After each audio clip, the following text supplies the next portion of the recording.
You gotta wait for Thanksgiving. You gotta wait for Thanksgiving for Christmas movies. But anyway, yes. Nah, you don't have to wait. You can see Christmas movies It's anytime. mandatory. No, it's not. Hello and welcome to Cassette Take, where you can eject wherever you want, but please don't forget to rewind. I'm Ethan. I'm Annmarie. And Annmarie, what did we just go see before Thanksgiving? But Stop! You can see this movie anytime. We just saw Red One, the Dwayne Johnson and Chris Evans Christmas movie, and we loved it. Well, I did. No, I liked it too. I enjoyed it quite a bit. A lot more than I thought I was. Yeah, going to. It's very much a Amazon Hallmark Christmas movie. I wouldn't put it in the Hallmark category, but Intense Hallmark. intense. I put it more in the realm of Disney Plus? No, like, you know those like weird independent like movies that come out like usually straight to VOD, or maybe there's like a very limited release. Like what was it? It had what's his face? The guy that plays Hopper from Stranger Things. David Harbour. Yeah, David Harbour. It had David Harbour in it. It was like a Silent Night or something like that. He played Santa or something. Anyway, it had like a little bit of that vibe blended in with like the Tim Allen Santa Claus movies. But yeah, so for all you guys who don't know, Red One is, of course, a Christmas movie about Santa Claus, played by JK Simmons, who gets kidnapped. No! Ooh. And Chris Evans, one of the biggest trackers in the world, pairs up with Santa Claus's right-hand man, Dwayne "The Rock" Johnson, because I think even if he wasn't playing a character, that would just make sense. Yeah. Like, Dwayne "The Rock" Johnson is like Santa Claus's bodyguard. Who would have guessed? He's a head bitch. That's why he's built that way. I thought the hand movements that Ethan is making right now is super funny. It's like, you're just like Santa Claus. Got to do a visual podcast. But anyway, so and they're tasked with tracking down Santa Claus in this much more, like, it's not just your generic kind of, Christmas world. It's filled with lore from other holidays. It's more like Nightmare Before Christmas-y, kind of like, oh, there's other holidays and other lore and other things that blend into this world. Well, I honestly think you said it perfectly. It's kind of like the Tim Allen Santa Claus movies, because that world like really expands into the magical. Yeah. And this was definitely like kind of the same thing. First off, I like Dwayne "The Rock" Johnson. I get it. He's been controversial the past couple of years, peeing in bottles. But I like his comedic timing and all that. And like, is it the funniest movie in the world? No, but it's still, I don't know. I think it's cute. Yeah, I mean, I went into this movie thinking like, okay, this is just gonna be a stupid, fun Christmas popcorn movie. Mm-hmm. I'm not gonna have really high expectations for it, and I came out of it like, dang, I might make this like an annual thing. Like, I mean, it's a really good. I wasn't sure if I were or not, because there were some like modern references. I'm like, oh, this probably won't hold up in future years, but they were so small compared to the rest of like how wonderful the rest of the movie was. I'm like, oh, okay, yeah, I could get behind this. I will say that the North Pole kind of reminds me of like, you ever played Batman Arkham Knight? Yeah. It kind of reminds me of like, Gotham. Like just the different lights and like the condensing of the buildings together. Like the North Pole in this movie looks immense. And it's also kind of like Wakanda a little bit. Yeah. Like where it's secretly covered and all that. It has like a giant dome shield around it.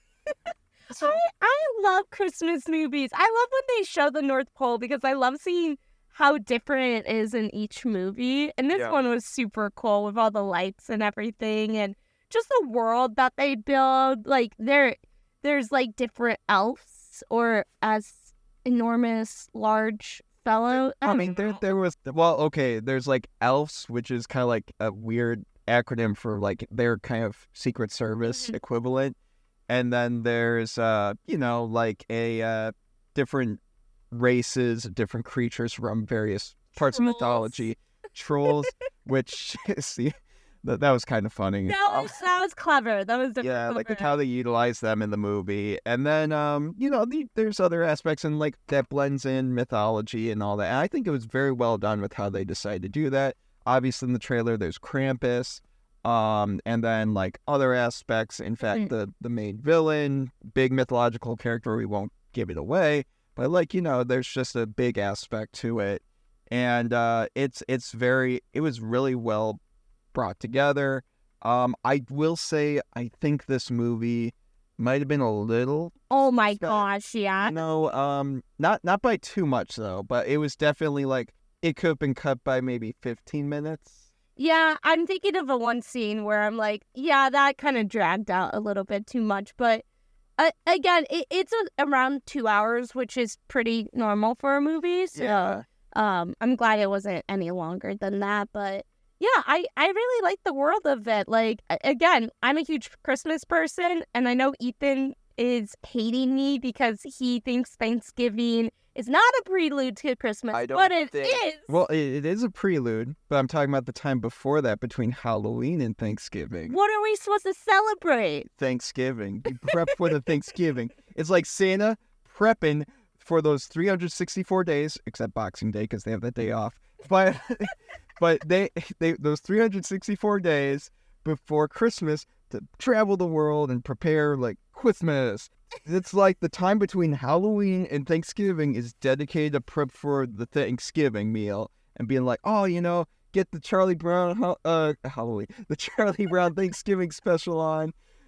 Get all the planes, trains, and automobiles specials going. Get your favorite Thanksgiving movie. Get your fireplace going if you have one, your electric fireplace. I don't know. Hurtle around the stovetop and enjoy a good old fashioned pre Thanksgiving. So, are you saying I can't play All I Want for Christmas by Mariah Carey right now? I love this rant.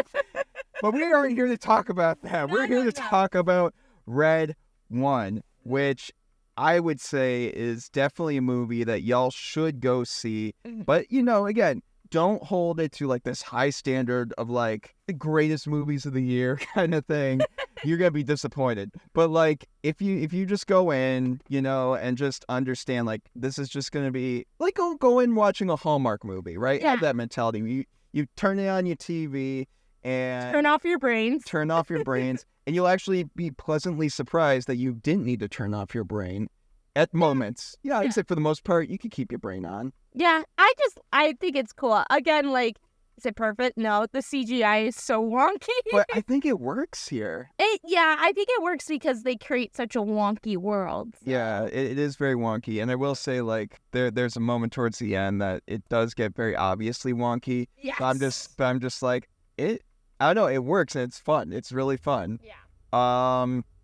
What would you say is this movie's biggest strength? Probably its cast, I would say. Like, I think The Rock is really well in it, and Chris Evans, their dynamic is a lot of fun and something I didn't expect. Also, by the way, JK Simmons is jacked, and it really throws me off. Dude, ever since, what was it? What was he? Oh, he was Zack Snyder, James Gordon, right? He was Commissioner Gordon. He was Commissioner. Ever since that, he's like, I'm just gonna stay this way. I mean, do it for fun. I mean, maybe he was jacked before that, but I just know there was like this big to do about him being jacked when he was getting prepped for that role, and ever since then, I have not seen him slow down. Jacked Santa Claus. I thought it was funny. But I know their dynamic is really funny, Chris Evans and Dwayne "The Rock" Johnson, and it's something I didn't expect. Dwayne "The Rock" Johnson has good chemistry with a lot of people, though, so I think that's one of his strengths. Yeah. I would have to agree with you. I think this is where Chris Evans, he's from Boston, right? Yeah. Yeah, like his Boston accent really comes out in this movie, and I love it. I love it to death. Because it's just like, you keep forgetting, you kind of like view him as just this Captain America, Steve Rogers for the most part. But then it's like, he gets pissed off and then the Boston accent breaks out and I love it. I love the part where he's like getting like interrogated. He's like, whoa. And then the Boston accent comes out really loud. So. He says car funny. But yeah, it was such a fun time. I'm glad you dragged me to see this movie because honestly, I was probably gonna wait for it to come to streaming, Mm-hmm. and I'm glad I saw it in a theater. You gotta I'm go really see Christmas surprised. movies. Come on. Yeah, I'm not sure the last time I saw a Christmas movie in a theater. It might have been quite a few years ago. Yeah. And believe it or not, I can't think of a Dwayne The Rock Johnson movie I've ever seen in a theater. What? I don't think I've ever. This might be my first Dwayne The Rock Johnson movie I've seen in a theater. I could be wrong about that. Maybe there's something I'm forgetting about. But as far as I'm concerned and can recall, I think this might be my first one. Wow. Everything else I've seen him in was always like on, Disney Channel or like something that was like flicking through the channels The for. Tooth Fairy. We know. Oh yeah, I mean that's where I first saw him. You guys had your wrestling time. I'm like, oh, he's that Tooth Fairy guy. Oh, can we do spoilers? But well, hey guys. Before we move on to our Red One spoiler talk here, which by the way, before we do quickly move on to that, another Christmas thing I would compare this movie to, in regards to style, would probably be the regular show Christmas special. And if you guys watched regular show, you know exactly what I'm talking about. So I assume you haven't, Annmarie. No. I didn't think so. My brother and I, believe it or not, we have a tradition of watching that annually. So it's like, it's so locked in my mind and heart. But anyway, yeah, so Annmarie, out of 10... Bro handshakes? No, it's not Predator. No, out of 10 mystical snow globes, Okay. what would you give this movie out of 10? Again, you kind of have to just not really think and just go it. What?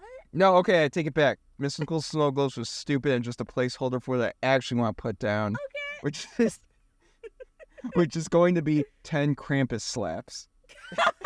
Much better. That's what I Okay, expect. 10 Krampus slaps. How many would you give Red 1 out of 10? I give it like a 7. I think, again, is it like award winning? No. Is it fun? Yeah, I had fun, and it's not gonna make like probably my top 3 Christmas films, but I still really enjoyed it, and I like The Rock, and so you don't need much to please me. So Yeah. You should tell every Hollywood studio that. You don't need much to please me. you don't need much. You throw money at stuff. See what sticks.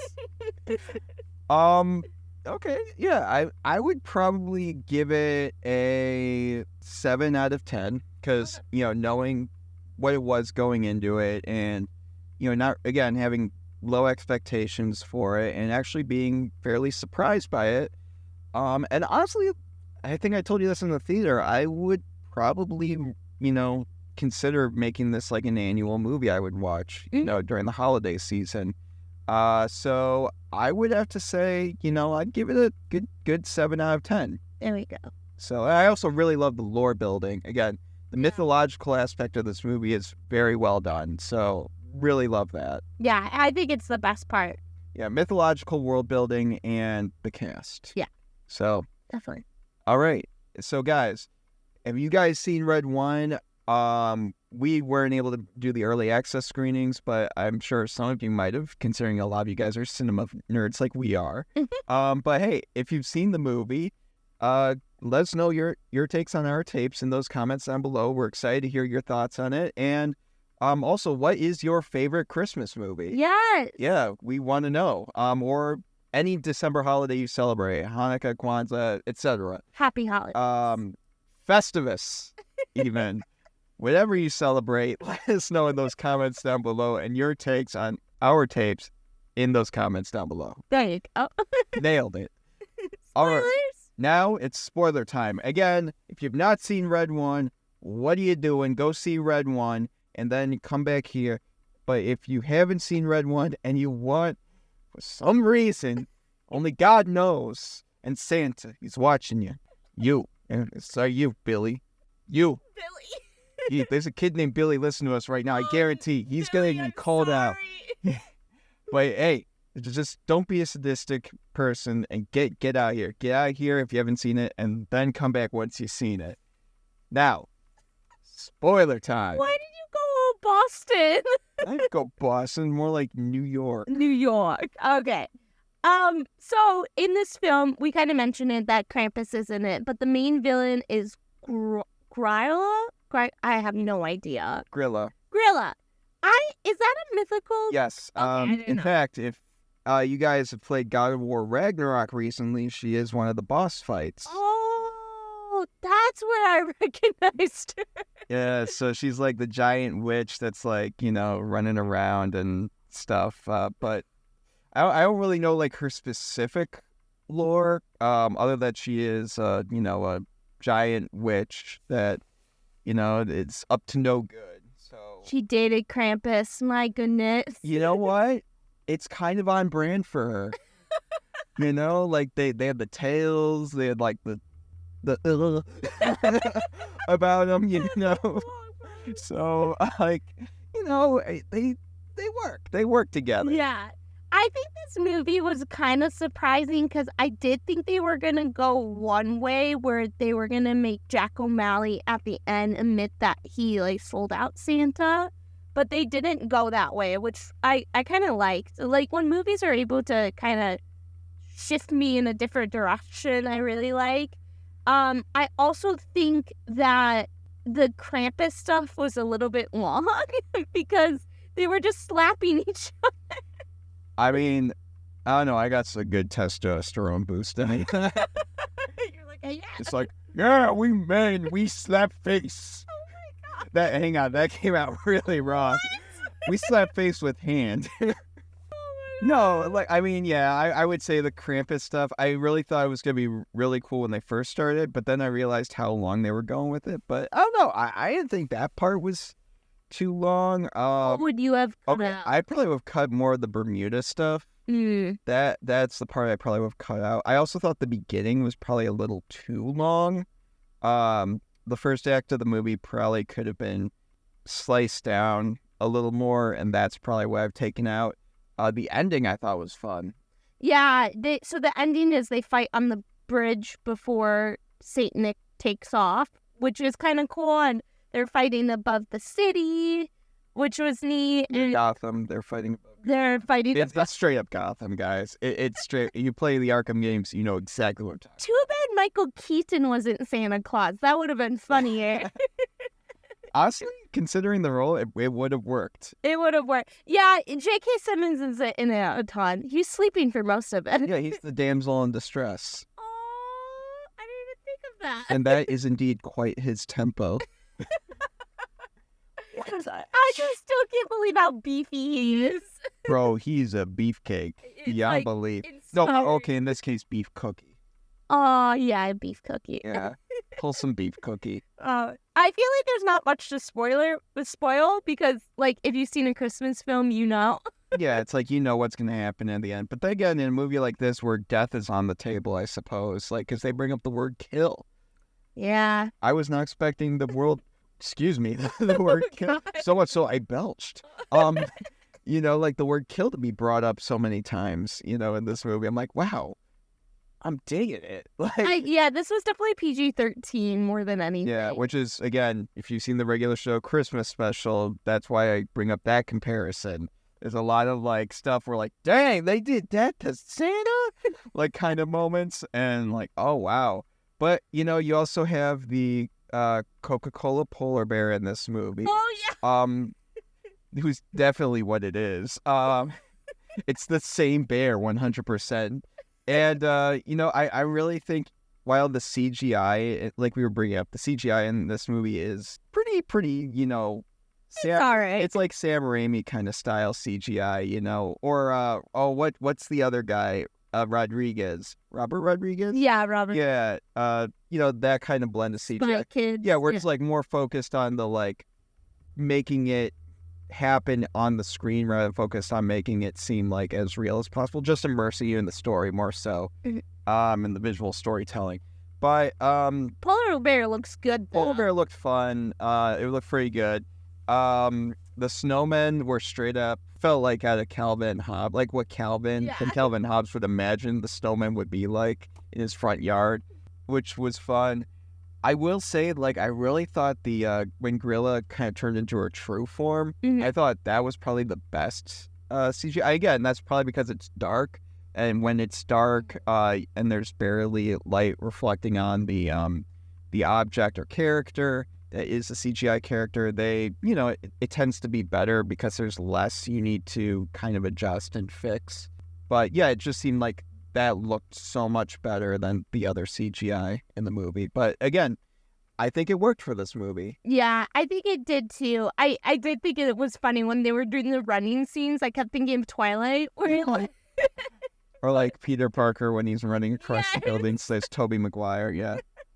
But yeah, I think, it is what it is. I went in with kind of low expectations, and I came out happy. Yeah, and, just in time for the season. Yes. Whether you celebrate Christmas now or, as Annmarie. Wait, that is now. Yes, words are working. I celebrate Christmas now. Yes, or during the proper time. Okay. Either way. There was like a quick thing I wanted to bring up. I will say there was a moment at the very end, and now since we're talking spoilers here, where, Dwayne The Rock Johnson's character is having trouble. He wants to retire. And he's just like, oh, I'm just not seeing like the inner child anymore in these adults who are like on the naughty list and all that.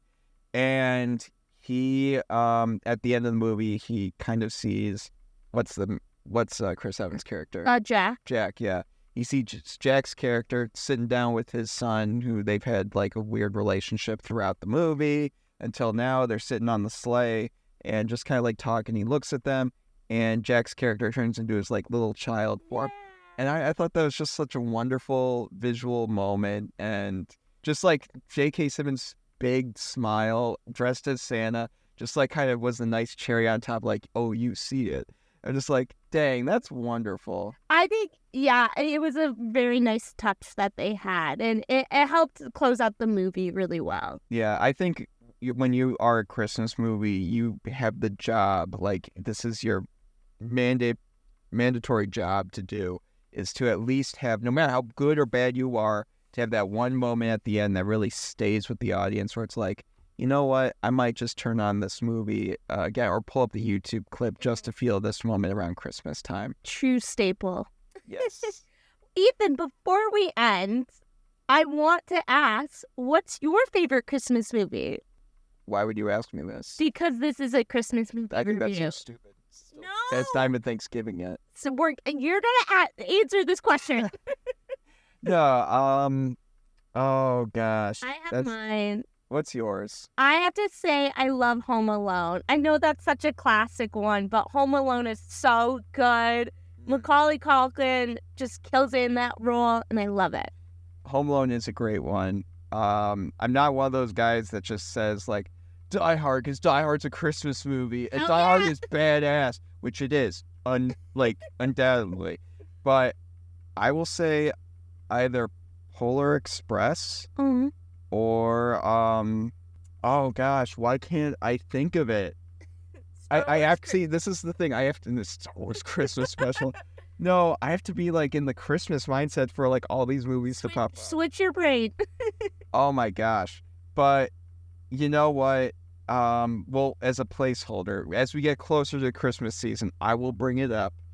But for now, the placeholder will be Polar Express because I really enjoy like the true beauty of like Christmas and like the idea of, Santa Claus being this like almost like spiritual essence that like, and that because he's always glowing in that movie.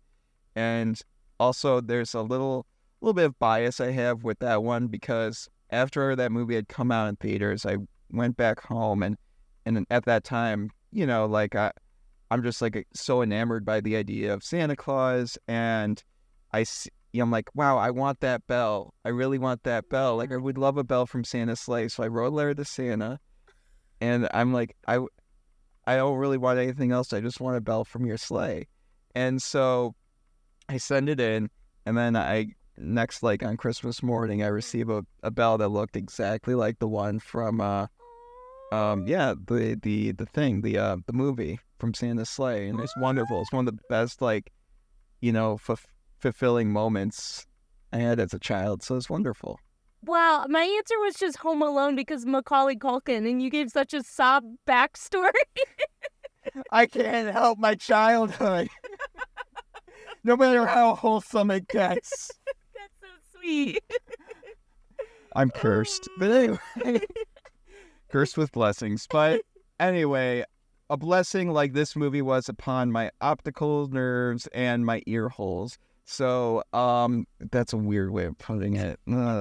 But anyway, guys, thank you for enjoying a nice little sit down around the fire with us as we talk about Red One, a Christmas movie that you should definitely go see with your folks. Or, if you aren't able to for some reason, because, with Thanksgiving coming up and the holidays are a busy time, it's definitely a movie that, you could put on, in the background when it comes to streaming as well. Yeah. But I would recommend, if you do have the chance to go see it in the theater, go see it in the theater. There we go. Yes. Annmarie, any parting words before we hop on our sleigh to the Thanksgiving?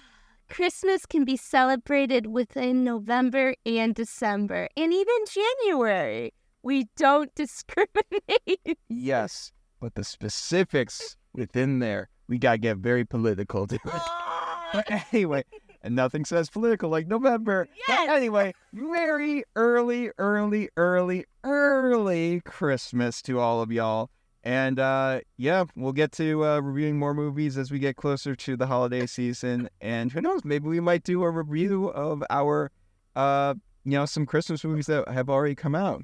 That might be something we do. November. Not in November, Annmarie. Anyway, thank you for joining us on this episode of Cassette Take. We hope you haven't ejected thus far into the podcast. But if you have or haven't, regardless, please don't forget to rewind. I've been Ethan. I'm Annmarie. And celebrate Christmas after Thanksgiving. My God.